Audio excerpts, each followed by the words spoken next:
Saya hari ini mau sharing tentang servanthood. Apa itu artinya servanthood? Ada yang tahu?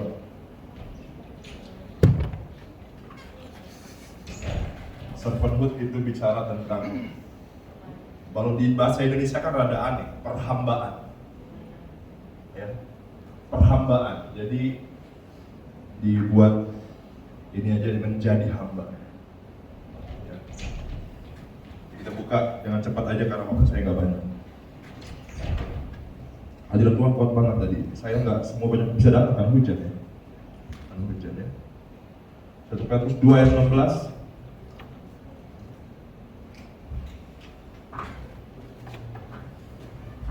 1 Petrus 2 ayat 16.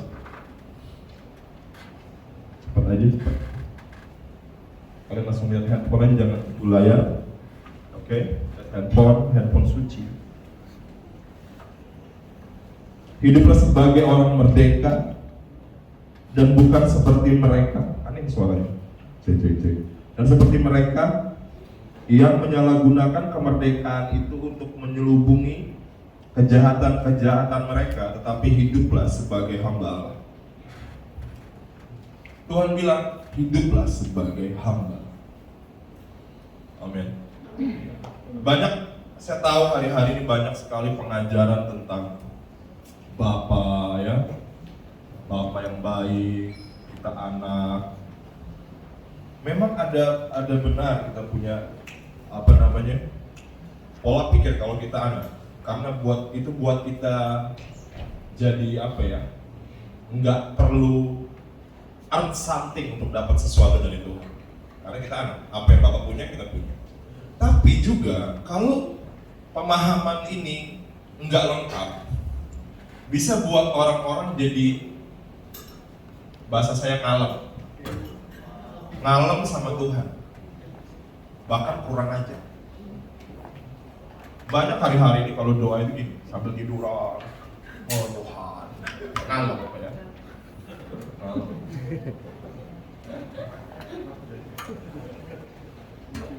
Wah, anak kesayangan Tuhan, masing-masing aku dong, ya kan? Gak ada anak manja dalam kerajaan surga. Oh, di surga itu gak ada anak manja. Diproses dulu kamu. Amin. Nah, servanthood menurut saya, perhambaan ini menyeimbangkan kita punya sikap hati. Oh, kita bukan hanya dipanggil sebagai anak, tapi kita juga dipanggil sebagai hamba. Jangan lupa itu. Kalau kamu follow Instagram saya namanya Warrior and Servant. Warrior adalah pejuang, prajurit, and servant adalah pelayan. Itu tertanam di hati saya, seperti Tuhan panggil saya untuk jadi warrior and servant.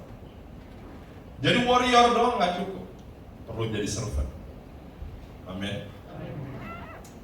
Perang-perang terus. Kemarin saya sharing di komselnya Joe, banyak yang nggak datang malam ini. Kemarin ngomongin tentang warfare, tentang peperangan rohani. Ini saya kutip sedikit aja. Karena banyak orang Kristen jago beribadah, jago jadi orang Kristen yang baik, tapi nggak ngerti cara berperang. Wah, kamu rajin ibadah, tapi kamu nggak ngerti cara berperang secara rohani. Amin. Di Alkitab ditulis ada yang namanya art of war, seni berperang. Wow. Serius. Dan kita nanti lah ya, kapan-kapan kita ngomong tentang warfare. Santa terlalu ngeroh kamu, apa-apa perang-perang aja lu. Hei, Alkitab tulis gini.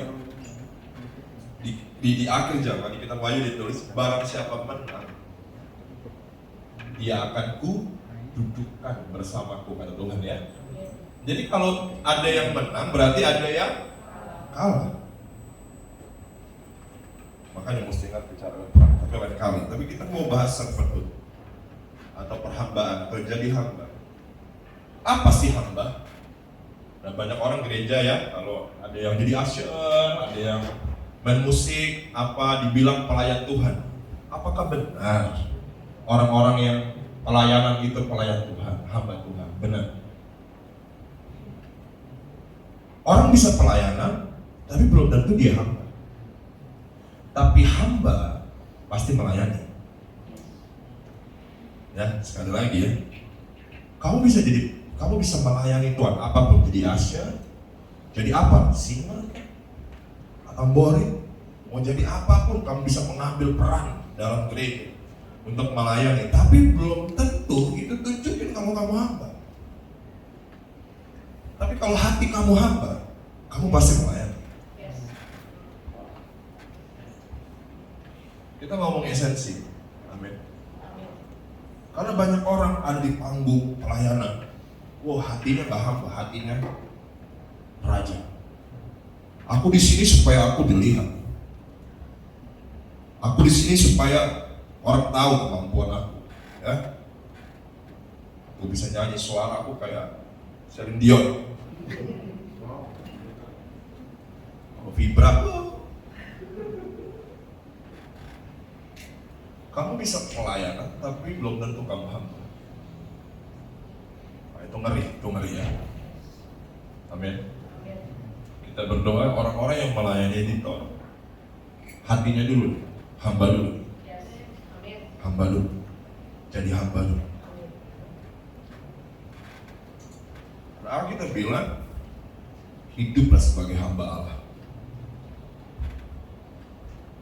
Ada orang yang bangga punya predikat hamba Tuhan. Itu hamba Tuhan.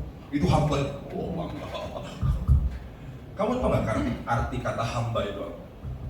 Dalam bahasa Greek, dalam bahasa Yunani, kata hamba punya arti doulos, yang artinya slave, yaitu budak. Budak itu nggak punya hak. Yang pertama, kalau kamu tahu zaman perjanjian lama itu ada budak ya. Budak kalau dibeli, dia itu bukan karyawan yang bisa motong. Kok Ciheni, kok saya lembur terus sih? Gitu. Nggak bisa, itu karyawan ya. Tapi kalau budak nggak bisa. Lagi dia dibeli, ya, dia nggak punya hak. Mau dia dikasih makan, mau enggak kek, mau dipukul, mau diludahin, mau diapain, dia nggak punya hak untuk teriak bilang gini, kok aku diperlakukan gini? Itu budak. Ya. Nah, definisi hamba itu dari kata itu. Artinya nggak berhak protes. Makanya kalau diproses jangan protes. Lagi Tuhan proses kamu, itu lagi dia keluarin hati hamba di sini. Ya. Kalau kamu cuma ngerti kamu anak doang, tapi kamu nggak ngerti kamu hamba, lagi kamu ngalamin proses, kamu bilang, aku kan anak Tuhan. Masa Tuhan katanya Bapak yang baik, kok aku ngalamin ini? Loh, nggak ngerti kamu. Kamu bukan cuma dipanggil sebagai anak, kamu dipanggil sebagai hamba. Kamu nggak berhak buat komplain. Hamba nggak punya hak buat komplain. Banyak orang nggak bersyukur karena mentalitasnya salah. Salah. Kalau kamu ngerti kamu hamba, nggak berhak kamu komplain.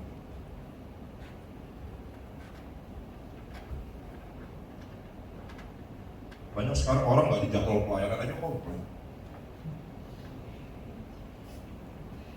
Kok saya nggak pernah dijadwal komplain? Komplain. Hamba itu nggak punya hak. Apapun yang terjadi di hidupku, aku tahu Tuhan baik. Hamba. Aku nggak perlu banyak tanya, kenapa ini, kenapa itu Tuhan. Kita perlu bangun hati di sini, servant. Ya. Roma 6 ayat 17 sampai 18. Roma 6 ayat 17 sampai 18. Saya baca aja, gak usah tungguin kamu buka handphone kamu sendiri. Tetapi syukurlah kepada Allah, dahulu memang kamu hamba dosa, tetapi sekarang kamu dengan segenap hati telah mentaati pengajaran yang telah diteruskan kepadamu. Kamu telah dimerdekakan dari dosa dan menjadi hamba kebenaran. Kamu dulu melayani dosa, sekarang kamu melayani kebenaran. Saya ketemu teman lama saya kemarin minggu ini. Saya bilang gini, Hari ini dia nggak datang. Mana Indra cek? Saya bilang gini, Indra, dulu kita ya mau buka table di diskotik nggak mikir berapa duit kita buka. Mabuk, sampai rela nabung-nabung buat mabuk di Mile Jakarta. Kron, biar on, gedek-gedek di Jakarta kita nabung. Kita lakuin apa aja untuk jadi hamba dosa ya. Kita rela bayar. Rela di depan speaker itu kita lagi nginek, gini-gini kayak orang gila. Bodoh amat orang bilang apa. Kita jadi hamba dosa, bayar harganya gila-gila. Oh nggak pikir besok makan apa, pokoknya malam ini kita kenceng. Belum bayar, belum pulang. Buat hamba dosa kita bayar harga gila-gila. Saya bilang sama dia, kebayang nggak? Kalau kita punya mentalitas yang sama untuk melayani Tuhan sekarang, karena kita udah tobat. Kebayang nggak kalau kita punya mentalitas yang sama, nggak hitung-hitungan untuk melayani kebenaran?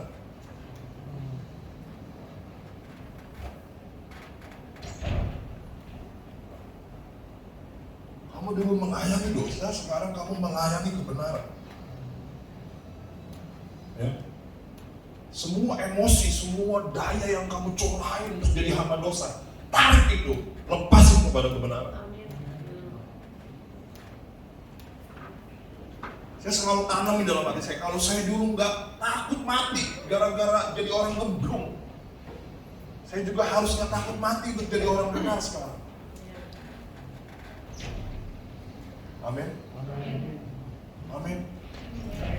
Kita pakai kekuatan yang sama di sini untuk melayani Tuhan yang memanggil kita dari kegelapan.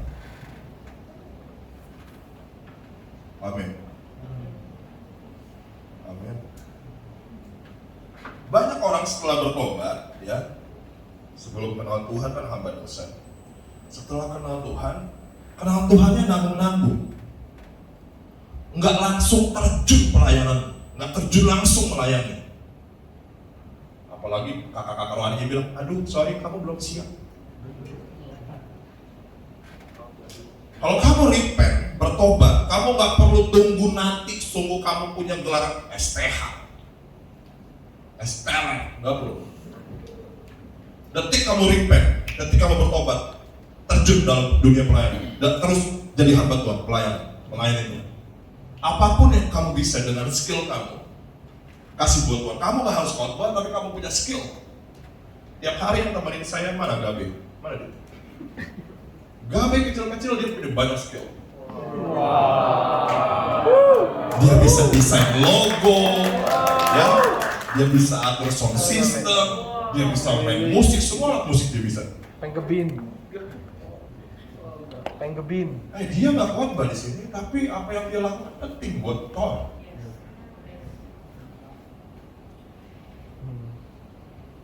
Detik bertobat, saya ingat dia pertama kali ketemu saya berapa bulan lalu, Be? 2 bulan ya? Sebelum Lui. Satu. Saya buka aja nggak apa-apa ya. Saya mau aja. Mas Santo, Tisu nih. bisa doain saya nggak? Tisu. Ya di rumah Joe. Kenapa kamu?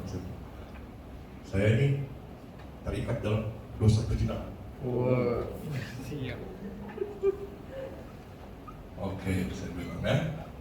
Saya doain dalam nama Yesus. Aku perintahkan semua roh najis keluar. Muntah-muntah. Pelepasan gitu. Sejak hari itu, saya mah orangnya, aduh belum siap Alvin, kamu baru bertobat ya, nanti dulu pelayanan. Langsung cemplungin, jadi karena kita kan bilang dari hamba dosa langsung berangkat jadi hamba kebenaran. Paulus baru bertobat langsung pelayanan loh, langsung injil dia. Kesalahan kita sebagai gereja, kita tunda orang. Oh dia nggak siap, dia nggak ini. Jadi pemimpin beda bicara ya. Kita beda. Kalau emang jadi pemimpin nggak bisa langsung. Tapi kalau untuk melayani Tuhan, nggak perlu tunggu waktu. Detik kamu bertobat, langsung nyemplung. Langsung gaspol. Hamba dosa langsung lompat jadi hamba kebenaran. Karena kita bilang, detik kamu menunda-nunda untuk memberikan hidup kamu dalam melayani Tuhan, ya, di dalam space itu, iblis datang. Karena hamba itu bukan bicara perintah, itu identitas. Iblis ingin rebut identitas itu dari hati kamu. Adakah kau sangka ayatnya orang kau nggak siap disuruh pelayanan? Yesus punya 12 murid. Ini 12 murid pada masih gemblung ya, masih gemblung, tahu ya, Petrus apa ya? Petrus itu masih gemblung, emosian Petrus itu. Yesus mau ditangkap, keluarin pisau, dipotong telinga prajurit tuh, prajurit Roma loh, disikat sama dia, gak ada urusan. Ngapain bos lo? Mereka ini belum orang benar. Kapan hidup mereka berubah? Setelah mereka mengalami Roh Kudus, ya. Bahkan sampai Yesus disalib pun mereka hidupnya nggak lempeng. Kembali malah ke dunia lama mereka. Ngapain? Setelah Yesus disalib, mancing ikan. Gak ada yang benar. 12 orang ini gak ada yang benar. Terus tapi Tuhan bilang gini, pergi ke kota-kota kepada 12 orang ini, beritakan Injil, sembuhkan yang sakit. Kalau ada yang terima kamu, masuk ke rumahnya, makan bersama mereka. Kalau ada yang tolak kamu, kebasin debu dari kaki kamu. Mereka pergi ke kota-kota, dua-duain orang. Saya nggak tahu ya, mujizat apa yang terjadi. Setelah mereka kembali dari kota-kota itu, mereka datang ke Yesus. Mereka bilang gini, Yesus, ada suatu tempat, namanya Samaria. Mereka menolak kita. Boleh nggak guru, kami turunin api dari langit ngebakar mereka semua? Sedeng. Dan ini orang-orang sedeng, masih emosian semua. Disuruh nginjil, sembuhin yang sakit, ditolak, ngamuk. Boleh nggak turunin api dari langit nih? Kebakarin semua. Oh. Saya nggak ngerti juga mujizat macam apa yang dilihat 12 murid itu ya, sampai mereka yakin punya iman, mereka bisa tarik turun api dari langit. Kayak zaman Elia. 12 murid ini nggak ada yang siap. Saya selalu bilang sama anak-anak terbanyak, saya bilang, kalian ini ya, kalau nggak kenal Yesus, sisa gemblungnya doang. Pada gemblung semua kelakuan. Untung punya Yesus. Kalau nggak punya Yesus, sisa gemblungnya doang.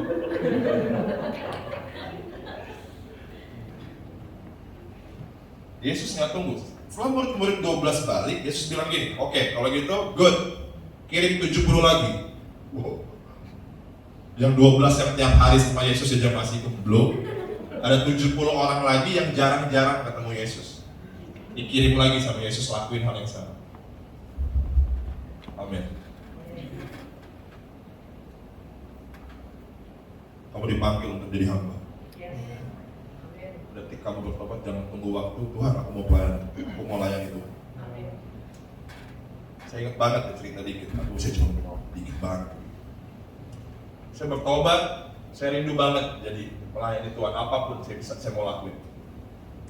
Saya dulu ingat saya mau jadi, saya rindu banget jadi bagi-bagi kolektor ya. Wah, saya pengen kayak mereka. Tapi saya bilang, aduh Santo kamu mukanya seram. Oh enggak, saya lupa, saya mau jadi Asia. Karena saya dulu di dunia saya yang kelam, saya jarang lihat orang senyum. Teman-teman saya tuh pada setahanan semua, sosok random. Kalau ketemu itu nggak ada yang, nggak ada. Jadi pas ke gereja ada yang siapa mau seneng saya. Kok di gereja baik-baik ya? Cuma teman saya mukanya pada butak. Di sini orang pada senyum-senyum, saya suka. Saya bilang, setelah saya bertobat, saya bilang saya mau jadi Asia. Ya, tamu-tamu, senyum, shalom, terus bagian kolektor.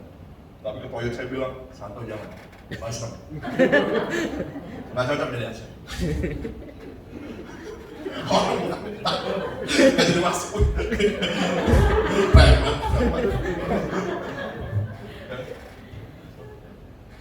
Terus mau nyanyi, mau jadi singa. Wah, saya pengen jadi singa, saya bilang. Karena saya juga vokalis band. Tapi butuh waktu bertahun-tahun nggak nyanyi. Aduh, tahu akhirnya saya pelayanan apa? Saya bisa lakuin yang bisa saya lakuin. Ngapain? Saya ngunjungin jemaat yang jarang ke gereja.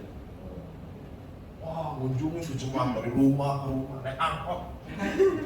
Zaman dulu kan kagak ada WA ya. Terus telepon rumah doang, kalian yang ingat zaman dulu. Orang nggak punya handphone, cuma punya telepon rumah ya. Jadi kita punya list data tuh ya. Itu orang tahu bisa kita didatangin jauh-jauh naik angkot, orang udah pindah rumah.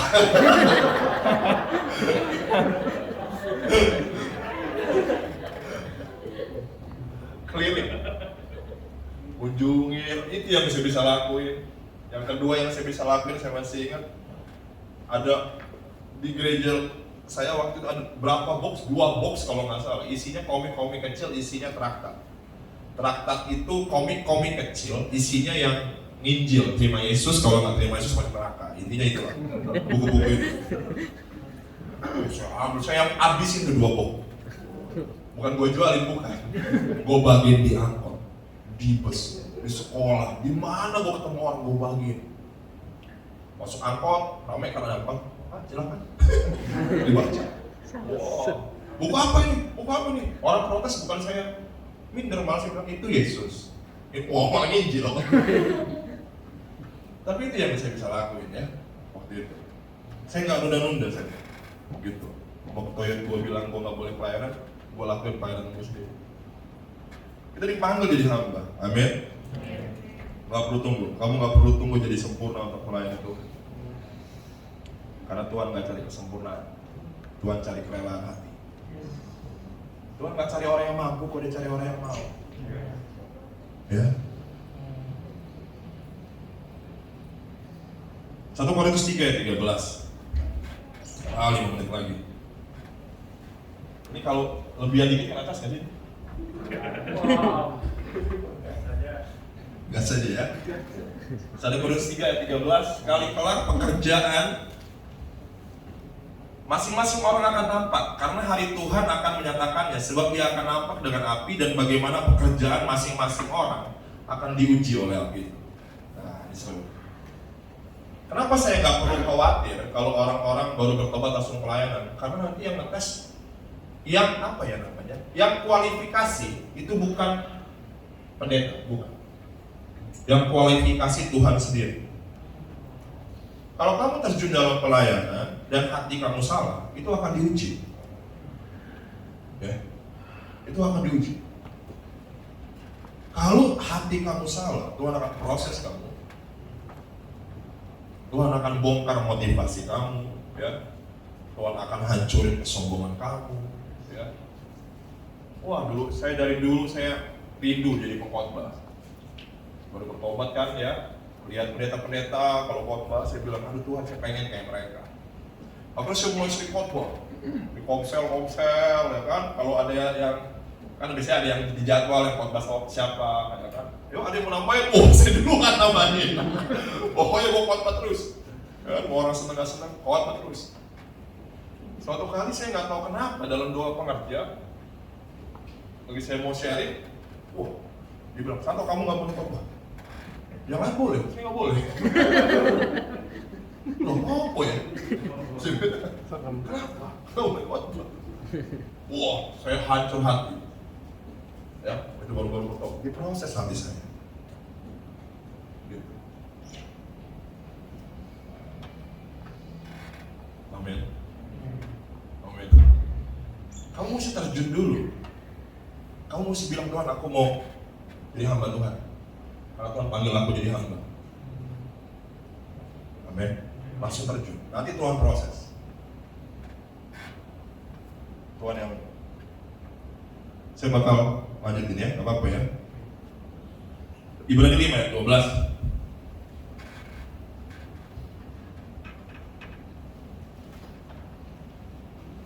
Sebab sekalipun kamu ditinjau dari sudut waktu, sudah seharusnya apa? Menjadi pengajar. Tapi kamu masih perlu apa? Diajarkan asas-asas pokok dari penyataan Allah, dan kamu masih memerlukan susu, bukan makanan keras. Kalau ditinjau dari sudut waktu kekristenan, ini orang-orang udah harusnya jadi pengkhotbah. Bertahun-tahun, ya belasan tahun jadi orang Kristen, ngono wae. Ya? Apalagi kerjaannya cuma panas-panasin bangku gede doang. doang ya, duduk lah aman aja lah. Tapi padahal kita bilang seharusnya ditinjau dari sudut waktu kamu sudah jadi pengajar.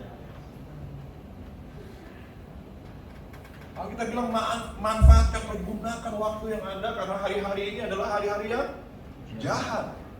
Kita wasting time dalam kekristenan. Kita nggak langsung terjun dalam apa yang Tuhan mau kerjain. Tar dulu ya, tar dulu. Terusin aja. Tonton tua aja. Dan belum ngapa-ngapain. Kamu tahu gak sih pelayanan, lagi kamu pelayanan ya? Lagi ada orang yang hidup di zaman Tuhan, itu nggak kebayang, ya, nggak kebayang. Saya hari ini capek ya, maksudnya kita dari kemarin ya, Sariot, pelayanan ke Bandar Jaya, bagi-bagi sembako, khotbah, malam khotbah ya, tadi pagi khotbah, sore ini khotbah lagi. Tapi nggak kebayang loh, lagi nggak sebanding yang saya bayar dengan lihat satu orang tadi perempuan dilepaskan dari kegelapan. Wah, nggak kebayang. Mau capek-capek kapan ngeliat hadirat Tuhan kuat di sini, aduh gak kebayang. Kalau saya mesti lakuin itu, cuma demi lihat satu orang di zaman Tuhan, saya bakal lakuin.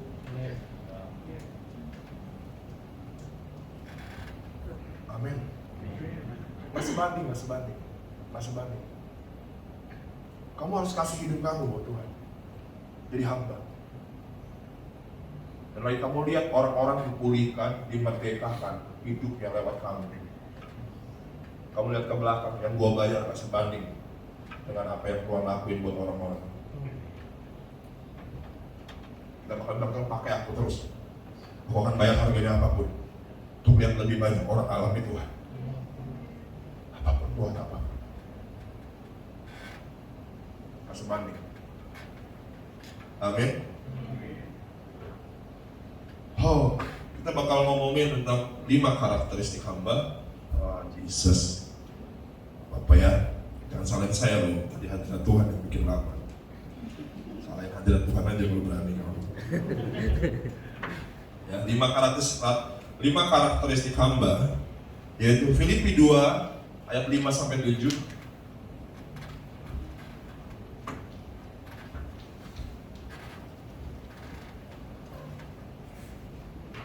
Yang pertama dibilang, hendaklah kamu dalam hidupmu bersama menaruh pikiran dan perasaan yang terdapat juga dalam Kristus Yesus. Dasarnya menaruh pikiran dan perasaan yang terdapat dalam Kristus Yesus ada di kamu. Kamu punya pikirannya, kamu punya perasaannya.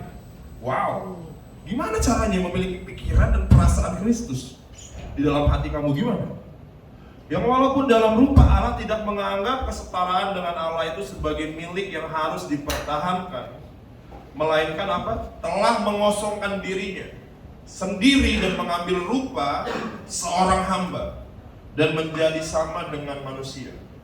Ternyata untuk kamu bisa alami pikiran dan perasaan yang terdapat dalam Kristus Yesus, untuk memiliki hati Tuhan dalam hidup kamu, kamu harus jadi hamba.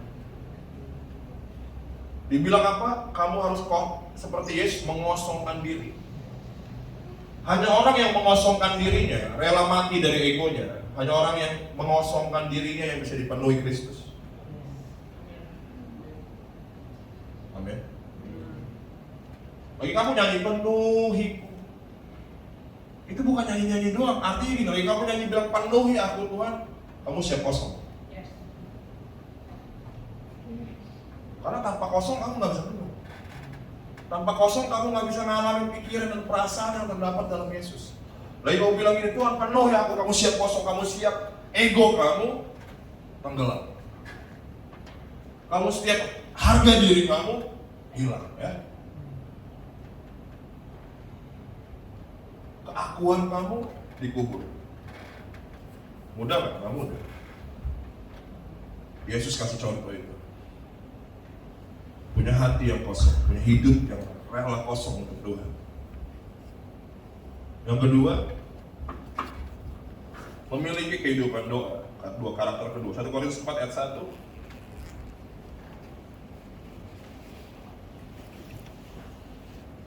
Dibilang begini, demikianlah hendaknya orang memandang kami sebagai hamba-hamba Kristus yang kepadanya apa? Dipercayakan rahasia Allah. Wow.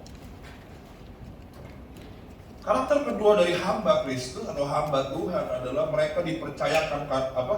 Rahasia-rahasia ilahi. Itu pewahyuan. Berat ya? Yang pertama mengosongkan diri ya, mati dari keakuan.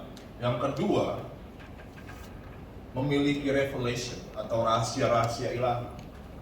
Yeremia 3 ayat 3 bilang, dikatakan, berserulah kepadaku, maka kata Tuhan, aku akan menjawab engkau dan akan memberitahukan kepadamu hal-hal yang besar dan yang tidak terpahami, yakni hal-hal yang tidak kau ketahui. Orang-orang yang memiliki hubungan dengan Tuhan, yang berseru kepada Tuhan, memiliki kehidupan doa, Tuhan akan singkapkan rahasia-rahasia ilahi. Maka saya bilang, orang pelayanan belum tentu ngerti ini.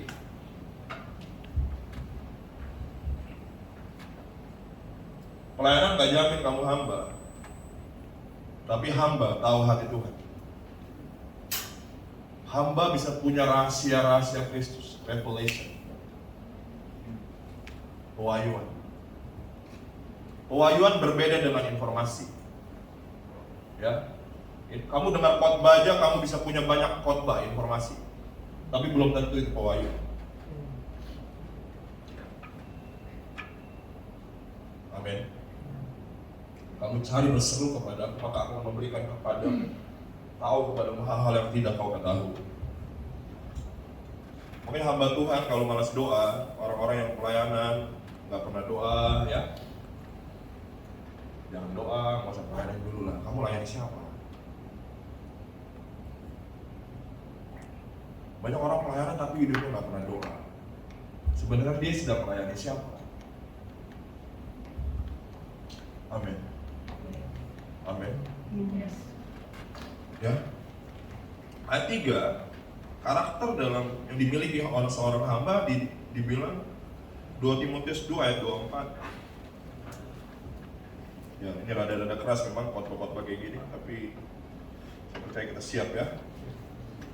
2 Timotius 2 ayat 24 dibilang, sedangkan seorang hamba Tuhan tidak boleh bertengkar.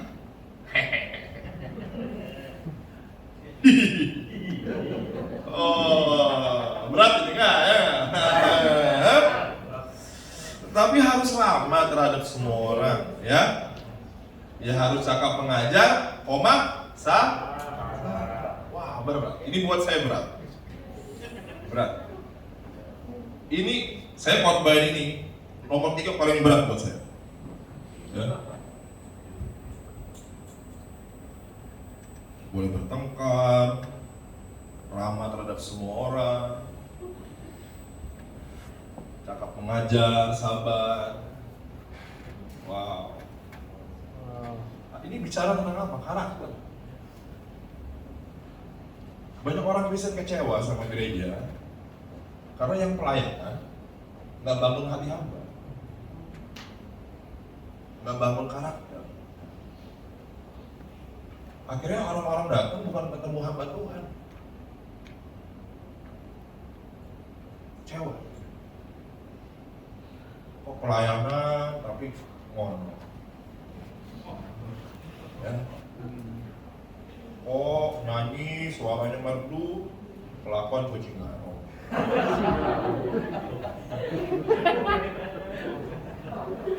Akhirnya orang kecewa sama orang Kristen, karena hati hamba nggak dibangun, karakter nggak dibangun. Saya belajar, saya pengen, saya personal. Kenapa? Saya belajar, bahkan lagi saya pelayanan, lagi saya di luar pelayanan sama saya di pelayanan nggak beda. Karena banyak orang tuh beda-beda. Saya sering lah ketemu hamba beda pendeta ya. Kalau ngomong di bawah, di luar ibadah ngomong biasa aja, kok itu. Tapi kalau di mimbar, Shalom, Bapak Ibu saudara. Bapak Ibu mengerti, maaf, aku tidak lupa. Kaget saya. Ngomong-ngomong gue di sini beda, di atas jadi berubah.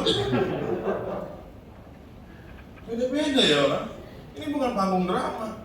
Kita nggak perlu beda di sini. Saya berusaha, bagaimana saya berpenampilan di luar, saya berpenampilan begitu dalam saat ibadah. Saya nggak perlu jadi orang lain. Cuma karena tato saya banyak di tangan, saya perlu tutupi sering kali pakai tangan panjang. Karena takut ada jemaat baru, nanti saya kontrol kok pendetanya tatoan. Nggak datang lagi nanti. Aduh. Tangan kiri saya banyak tatonya, jadi Tato. perlu ditutup kadang-kadang. Ya. Kadang-kadang. Jadi karakter perlu dibangun. Amin. Amin.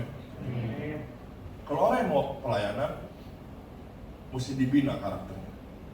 Kalau nggak bisa dibina, dibinasakan. Samaria. Yang masa pelayanan dulu artinya, ya. Jangan dulu lah. Bangun karakter dulu. Ayat keempat, wah ini berat. Tapi ini panjang, tapi saya nggak bisa baca semua kebanyakan.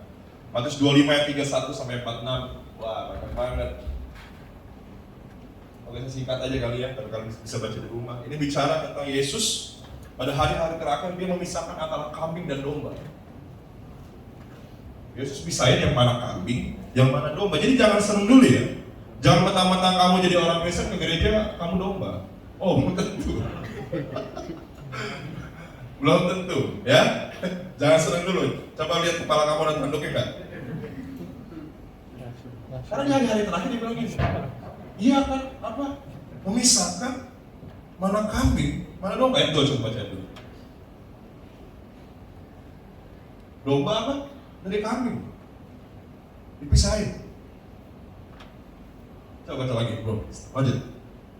Apa perbedaan antara domba dan kambing? Kambing. Coba kita baca. Baca terus. Saya di sini jadi apaan? Ya. Ya. Tuh, ini yang bikin beda. Sebab ketika aku lapar, kamu beri aku makan. Ini dia ngomong tentang domba ya. Saat aku haus, kamu beri aku minum. Ketika aku orang asing, kamu memberi aku tumpangan. Memberi tumpangan itu pelayanan. Kalau ada orang yang rumah-rumahnya jauh, anterin dong. Oh, tapi kan ada gokar kok. Gak bisa. Ya, lanjut. Ketika aku telanjang, kata Tuhan, kamu memberi aku pakaian. Ketika aku sakit, kamu merawat aku. Ketika aku dalam penjara, kamu mengunjungi aku. Terus. Maka orang-orang benar itu menjawab kepada Tuhan. Ini domba-domba yang bilang, Tuhan, kapan sih kami lihat kau lapar? Kapan Tuhan lapar? Kapan kami kasih Tuhan makanan? Kapan Tuhan haus kami kasih minum? Ayat 38. Kapan apa? Kami lihat orang Tuhan sebagai orang asing dan kami kasih tumpangan ke Tuhan. Atau Tuhan telanjang kami kasih Tuhan pakaian. Tuhan bilang apa coba dia? Bilang mana? Kapan Tuhan kami lihat engkau sakit atau engkau dalam penjara kami mengunjungi engkau?